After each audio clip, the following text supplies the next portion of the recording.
ప్రసాదు, రమేష్ అనే తండ్రి కొడుకులకి ఆడవాళ్లంటే నచ్చదు.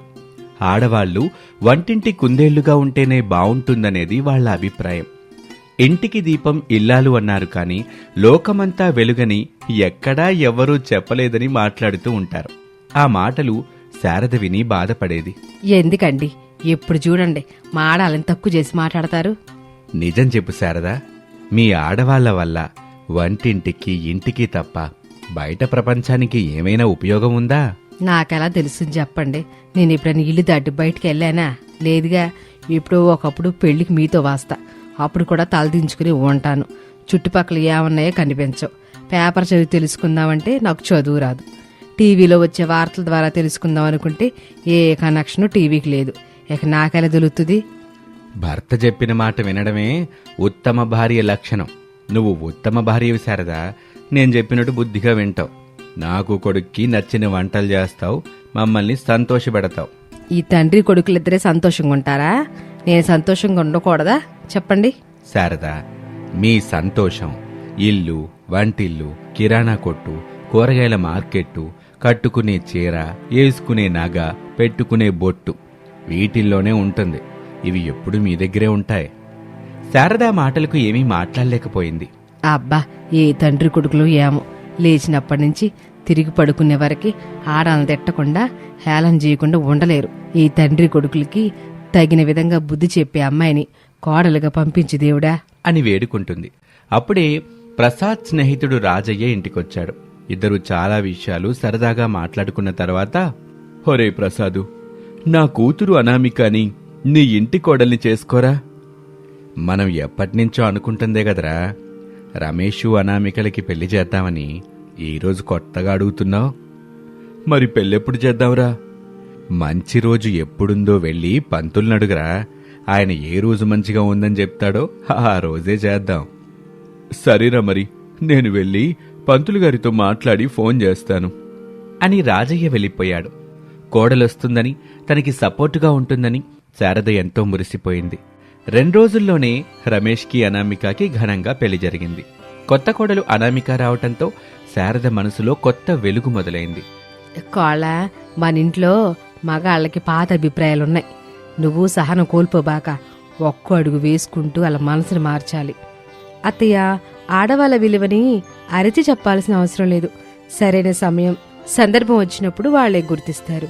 మీరు నాకు సపోర్ట్ చేస్తే చాలు, మీతో కథని నేను నడిపిస్తాను. నా సపోర్ట్ నీకెప్పుడు ఉంటది కోళ్ళ. ఆడాల బలహీనులు కాదు అని వాళ్ళు గ్రహించేలా మనం చెయ్యాలి. తప్పకుండా అత్తయ్య అని ఇంటి పని, వంట పని శ్రద్ధగా చేసేది. రమేష్కి ఇష్టమైన కూరలే ఎక్కువగా చేసేది. కాని రమేష్ ఏనాడూ బావుందని చెప్పలేదు, తినేసి వెళ్లేవాడు. దాంతో అనామిక కొంచెం అప్సెట్ అవుతుంది. అది అత్తగారు శారద గమనించి, నేను చెప్పానుగా అమ్మా, వాళ్ళ దృష్టిలో మన కరేపాకు లాంటి వాళ్ళం. కరేపాకు లేకపోతే కూర రుచి ఉండదు కదా అత్తయ్య. అదే ఆ తండ్రి కొడుకులకి అర్థం అవ్వాలిగా. కూరలో కరేపాకు ఎంత ముఖ్యమో ఈ తండ్రి కొడుకులకి మనం కూడా అంతే ముఖ్యమని తెలియాలిగా అమ్మా. నువ్వు చేస్తావని నాకు నమ్మకం కలుగుతుంది. ఆ సమయం కూడా తొందరలోనే ఉందని అర్థం అవుతుంది అని కోడలికి ధైర్యం చెప్పింది. ఒక ఆదివారం ఉదయం టీవీలో న్యూస్ వస్తుంది. ఒక మహిళా శాస్త్రవేత్త రాకెట్ ప్రయోగాన్ని విజయవంతంగా పూర్తి చేసింది. ఆ మహిళా శాస్త్రవేత్తని అందరూ మనసారా అభినందిస్తున్నారు. మేము మా ఛానల్ ద్వారా వారికి మనసారా అభినందనలు తెలుపుకుంటున్నాం అని ఆ మహిళా శాస్త్రవేత్త గురించి చాలా గొప్పగా చెప్తూ ఉంటారు. విన్నావా బాబు, ఇలాంటి దిక్కుమాలిన వార్తలు వస్తుంటాయని నేను కేబుల్ కనెక్షన్ పెట్టించలా. అందులో దిక్కుమాలిన వార్తే ఉంది మామయ్య. మనం గర్వించాలి. మగవాళ్లు సైతం సాధించలేని ఘనతని ఆ మహిళ సాధించింది. మనం మెచ్చుకోవాలి, ఆనందంగా సెలబ్రేషన్ చేసుకోవాలి. ఏంటనామిక, ఇంతవరకు మా నాన్నకి మా అమ్మ ఎదురు సమాధానం ఇవ్వలేదు. నిన్నగాక మొన్నొచ్చి నువ్వు ఎదురు మాట్లాడుతున్నావు. ఏ కూర చేయాలి, ఏం టిఫిన్ చేయాలి, ఎప్పుడు టీ పెట్టాలి, ఈ మాటలే నీ నోటి నుంచి రావాలి తప్ప మరే మాటలు రాకూడదు, గుర్తుపెట్టుకో. అది కాదండి. పోనీలే బాబు, కొత్త కోడలుగా రోజులు గడుస్తున్న కొద్దీ మనం ఏంటన్నది కోడలు తెలుసుకుంటుందిలే. శారదా, నువ్వెలా ఉన్నావో ఇక నుంచి కోడల్ని కూడా అట్టాగే ఉంచాలి, అర్థమైందా? అట్టాగేనండి. ఇప్పుడు ఆడవాళ్లు కూడా రాకెట్ పంపిస్తారా? ఏంట్రా ఇది, మీడియా వాళ్ళు ఈ ఆడాలని దేవతలుగా చూపిస్తున్నారు. ఎంత చూపించినా ఏంటి నాన్న ప్రయోజనం? ఈ ఆడవాళ్ళకి మగవాళ్ళంత కష్టపడే ధైర్యం ఎక్కడుంటుంది చెప్పండి అని రమేష్ అనగానే అనామిక గుండె మండిపోయింది. కాని బయటకు మాత్రం చిరునవ్వుతో కష్టం అన్నది వంటగదిలో, పిల్లల పెంపకంలో, ఇంటిని చక్కబెట్టే బాధ్యతలో కూడా ఉంటుంది కదండి. అది మగవాళ్ల పని కాదనామిక, ఆడవాళ్ళు చేయాల్సిందే. దేవుడు ఎవరికిచ్చిన పనుల్ని వాళ్ళు చేయటమే అందరికీ మంచిది అని చెప్పగానే అత్తాకోడలు ఇక ఏమీ మాట్లాడకుండా అక్కడి నుంచి వెళ్ళిపోయారు. 2 వారాల తర్వాత ఆ ఇంట్లో రమేష్ పుట్టినరోజు వేడుక వచ్చింది. ఆ రోజు అనామిక తన అత్తగారితో కలిసి ఒక ప్రణాళిక వేసింది. అత్తగారు శారదకి ఆ విషయం చెప్పింది. బాలే ఆలోచన చేసావు కోళ్ళ. అప్పుడు గాని మన విలువ ఏమిటన్నది వాళ్ళకి అర్థం కాదు. అట్టాగేజీ, నీకే సహాయం కావాలంటే అది చేస్తాను అని అనామికాని ప్రోత్సహించింది. అత్తాకోడలు కలిసి పుట్టినరోజు వేడుకని ఎంతో ఘనంగా జరుపుకోవాలని మాట్లాడుకుంటున్న తల్లిదండ్రుల దగ్గరికి వచ్చారు. ఏమండి, ఈవేళ మీ పుట్టినరోజు సందర్భంగా ఒక స్పెషల్ గేమ్ ఆడదాం. మేమే ఖచ్చితంగా విన్ అవుతాం.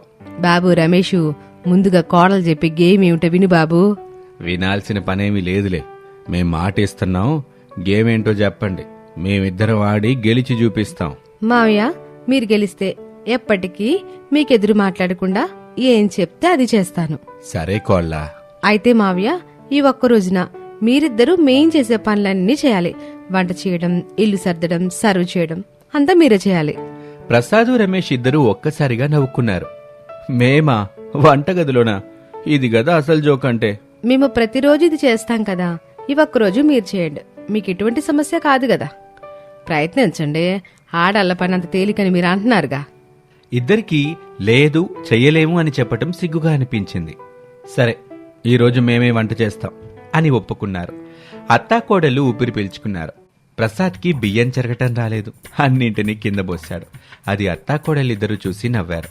రమేష్ చపాతీలు చేయడానికి నీళ్ళు ఎక్కువగా పోసి పిండి కలిపేశాడు. అది మొత్తం సాగుతూ ఉంటుంది. శారద అనామిక నవ్వుకుంటున్నారు. సాయంత్రం 7 అయ్యేసరికి వంట తయారైంది. కాని వాసన చూస్తే ఎవ్వరూ తినే స్థితి లేదు. ఇంత కష్టమా వంట చేయటం? 1 గంటలోనే నడువు నొప్పి. మేం రోజు ఇది చేస్తాం. ఇది చిన్న పనులు మీరు అన్నారు కదా, ఇప్పుడు ఏ పని ఎంత అన్నది మీకు అర్థమైంది కదా అని అనామిక అడిగింది. ప్రసాదు నిశ్శబ్దంగా ఉన్నాడు. మావయ్య, మీరు చేసే పనిని ఇష్టంతో మేం చేస్తాం. మేం చేసే పనులని మీరు కూడా ఎంతో ఇష్టంతోనే చేస్తారని తెలుసు. కోళ్ళ, మిమ్మల్ని తప్పుగా అర్థం చేసుకున్నాం. ఆడవాళ్ళ గొప్పలు లేవనుకున్నాం. కానీ ఇవాళ తెలిసింది మీరు మాకు మించున్నారని అని నిజాయితీగా చెప్పాడు. క్షమించమ్మా, ఆడవాళ్ళకి ఉన్న సహనం, బుద్ధి మగవాళ్ళకి తక్కువగా ఉంటుందనిపించింది నాకు. క్షమాపణ అవసరం లేదండి, తెలుసుకుంటే చాలు. నిజమైన గెలుపు అదే. ఆ సమయంలో శారద సంతోషంగా కళ్ళల్లో నీళ్లు పెట్టుకుంటుంది. సబాష్ కోళ్ళ, గొడవ లేకుండా మాటలతో కాదు పనులతో నువ్వు బుద్ధి చెప్పావు. నీలాంటి కోడలు దొరకడం నా అదృష్టం. ఆ రోజు తర్వాత ఆ ఇంట్లో మార్పు స్పష్టంగా కనిపించింది. ప్రసాదు శారదకి వంటలో సహాయం చేయటం మొదలుపెట్టాడు. అనామిక టీచర్ జాబ్ చేస్తోంది. ప్రసాద్, రమేష్ ఎవ్వరికీ అడ్డు చెప్పలేదు. అమ్మా అనామిక, నీకు మనసారా అభినందనలమ్మా. థ్యాంక్స్ మావయ్య, మమ్మల్ని అర్థం చేసుకున్నందుకు. అనామిక, ఇక నుంచి నేనే నిన్ను స్కూల్ దగ్గర దిగబెట్టి ఆఫీస్కి వెళ్తాను. మీకు చాలా కష్టమవుతుంది. అబ్బా అనామిక, అలా అనద్దు. నీకోసమే కదా నా కష్టం, నేను భరిస్తానులే అని బతిమాలింపుగా చెప్పటంతో అనామిక ఒప్పుకుంటుంది. రమేష్ ఎంతో సంతోషపడతాడు. అనామిక టీచర్గా పిల్లలకు గొప్పవాళ్ల గురించి కథల రూపంలో చెప్పటం మొదలుపెట్టింది. ఆ ఏడాది మంచి ఉత్తీర్ణత వచ్చింది ఆ స్కూల్లో. దాంతో ఉత్తమ ఉపాధ్యాయురాలు అనే రాష్ట్ర స్థాయి అవార్డు అనామికకొచ్చింది. ఆ విషయం తెలుసుకుని ఎంతో సంబరపడతారు ఆ కుటుంబం. అనామిక అవార్డు తీసుకున్న రోజున మాట్లాడుతూ, ఆడవారిని తక్కువగా చూడడం అంటే మనమే మన సమాజాన్ని తక్కువ చేయడం. స్త్రీ శక్తి అంటే బలహీనత కాదు, అది ప్రేమతో, సహనంతో గెలిచే శక్తి. మార్పు గొడవతో కాదు, ఆలోచనతోనే వస్తుంది. నేను ఈ స్థాయికి రావడానికి కారణం మా అత్తగారి ప్రోత్సాహమే. మా మావయ్యకి, అలాగే మా అత్తయ్య, ఇంకా మా ఆయనకి చాలా థ్యాంక్స్ అని చెప్తుంది. శారద, ప్రసాదు, రమేషు వాళ్ళ కళ్ళల్లో ఆనందపు కన్నీళ్లొస్తాయి. ఇక అప్పట్నుంచి అన్ని రంగాల్లో రాణిస్తున్న ఆడవాళ్ల ఆనందాన్ని స్వీట్స్ పంచుతూ సెలబ్రేట్ చేసుకుంటూ ఉంటారు. ఇది వాళ్ళటి కథ. మరొక ఆసక్తికర కథలో మళ్ళీ కలుద్దాం. నమస్తే.